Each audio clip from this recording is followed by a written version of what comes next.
રાજકોટમાં બેંક ક્લાર્કને પ્રેમમાં ફસાવ્યો. રાજકોટ શહેરમાં રહેતો મયંક પટેલ એક પ્રાઇવેટ બેંકમાં ક્લાર્ક તરીકે કામ કરતો હતો. મયંક ખૂબ જ સરળ સ્વભાવનો, મહેનતી અને પરિવાર પ્રેમી યુવક હતો. તેના પિતા નિવૃત્ત સરકારી કર્મચારી હતા અને માતા ગૃહિણી. પરિવારની આશા મયંક પર જ હતી. નોકરી શરૂ કર્યા પછી મયંક ધીમે ધીમે પોતાની જવાબદારીઓ સારી રીતે નિભાવતો હતો. બેંકમાં દરરોજ ઘણા ગ્રાહકો આવતા જ હતા. એક દિવસ બેંકમાં એક યુવતી આવી. તેનું નામ નેહા હતું. નેહા દેખાવમાં ખૂબ જ સુંદર, વાતચીતમાં મીઠી અને આત્મવિશ્વાસ ભરી હતી. તેણે મયંક પાસે પોતાના એકાઉન્ટ વિશે પૂછપરછ કરી. મયંકે શાંતિથી તેની મદદ કરી. આ પહેલી મુલાકાત હતી. પરંતુ નેહાએ વાતચીત દરમિયાન મયંક સાથે ખાસ મિત્રતા દેખાડવાનો પ્રયાસ કર્યો. મયંકને લાગ્યું કે તે માત્ર એક સામાન્ય ગ્રાહક છે. પરંતુ બીજા દિવસે ફરી નેહા બેંકમાં આવી. તેણે ફરીથી મયંકને જ પૂછ્યું. ધીમે ધીમે બંને વચ્ચે ઓળખાણ વધવા લાગી. કેટલાક દિવસ પછી નેહાએ કહ્યું, મયંકજી, તમે બહુ સારા માણસ છો. આજે કામ પછી કોફી પીવા જઈએ. મયંક થોડો અચકાયો, પરંતુ પછી તેણે હા પાડી. બંને નજીકની કેફેમાં ગયા. ત્યાં સામાન્ય વાતો થઈ, પરિવાર, નોકરી, ભવિષ્ય. નેહાએ પોતાને એકલા રહેતી અને નોકરી શોધતી યુવતી તરીકે રજૂ કરી. પછી બંને વચ્ચે ફોન પર વાતો થવા લાગી. રોજ વાતચીત થતી. મયંકને ધીમે ધીમે લાગવા લાગ્યું કે નેહા તેને ખરેખર પસંદ કરે છે. કેટલાક અઠવાડિયા પછી નેહાએ સીધું કહ્યું, મયંક, મને લાગે છે કે હું તમને પ્રેમ કરવા લાગી છું. આ સાંભળી મયંક આશ્ચર્યચકિત થયો. પરંતુ તે પણ નેહાની મીઠી વાતો અને વાતનથી પ્રભાવિત થઈ ગયો હતો. તેણે પણ પોતાના દિલની વાત કહી દીધી. બંને વચ્ચે પ્રેમ સંબંધ શરૂ થયો. પરંતુ મયંકને ખબર નહોતી કે આ પ્રેમ સાચો નહોતો. તે એક નાટક હતું. એક દિવસ નેહાએ મયંકને ફોન કર્યો. તે ખૂબ ચિંતિત લાગી રહી હતી. મયંક, મને તાત્કાલિક પૈસાની જરૂર છે. મારી મમ્મી હોસ્પિટલમાં છે.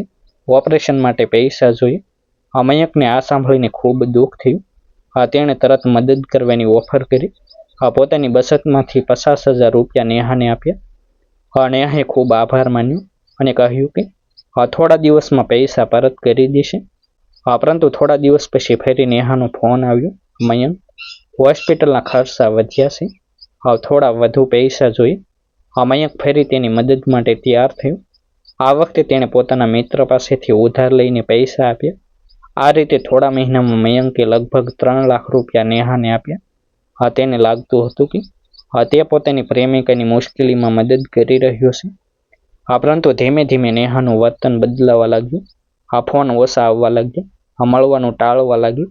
એક દિવસ મયંકે તેને મળવા માટે કહ્યું. નેહાએ કહ્યું કે તે શહેર બહાર ગઈ છે.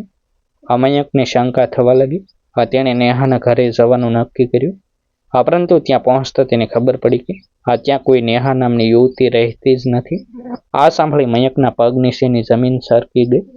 તેણે નેહાને ફોન કર્યો, પરંતુ નંબર બંધ હતો. પછી મયંકે સોશિયલ મીડિયા પર તપાસ કરી. ત્યાં તેને ખબર પડી કે નેહા અલગ અલગ નામથી લોકો સાથે મિત્રતા કરતી હતી.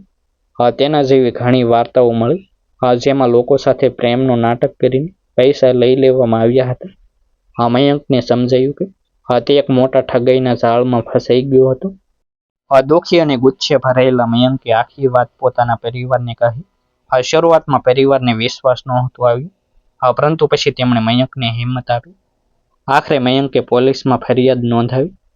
રાજકોટ પોલીસે તપાસ શરૂ કરી. તપાસ દરમિયાન ખબર પડી કે નેહા એક ગેંગ સાથે જોડાયેલી હતી. તે બેંકો, ઓફિસો અને સોશિયલ મીડિયા દ્વારા સરળ અને ભોળા લોકોને નિશાન બનાવતી. પોલીસે થોડા સમય પછી નેહાને અમદાવાદથી પકડી લીધી. તેની પાસે અનેક લોકોના બેંક ટ્રાન્સફર અને શેરના પુરાવા મળ્યા. પોલીસ પૂછપરછમાં નેહાએ સ્વીકાર્યું કે તે ઘણા લોકો સાથે પ્રેમનું નાટક કરીને પૈસા ઉઘરાવતી હતી. મયંકને પોતાની ભૂલનો ઘણો અફસોસ થયો.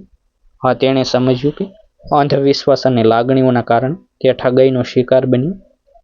આ ઘટનાએ મયંકને એક મોટો પાઠ શીખવ્યો. દરેક મીઠી વાત કરનાર વ્યક્તિ સાચી હોય એવું જરૂરી નથી. થોડા મહિનાઓ પછી મયંક ધીમે ધીમે ફરી સામાન્ય જીવનમાં પરત આવ્યો. તેણે નક્કી કર્યું કે હવે જીવનમાં કોઈ પણ નિર્ણય ખૂબ વિચાર કરીને જ લેશે. રાજકોટમાં બનેલી આ સત્ય ઘટનાએ ઘણા લોકોને ચેતવણી આપી. પોલીસે પણ લોકોને સમજાવ્યું કે અજાણ્યા લોકો પર ઝડપથી વિશ્વાસ ન કરવો. પ્રેમ એક સુંદર લાગણી છે, પરંતુ જ્યારે કોઈ તેને ફાયદા માટે ઉપયોગ કરે ત્યારે તે સૌથી મોટી ઠગાઈ બની જાય છે. મયંકની આ ઘટના આજે પણ ઘણા લોકોને યાદ અપાવી છે કે પ્રેમના નામે ચાલતા નાટકો પાછળ ઘણીવાર ખતરનાક સત્ય છુપાયેલું હોય છે. આ સ્ટોરી કાલ્પનિક છે, જેની દરેક મિત્રોએ નોંધ લેવી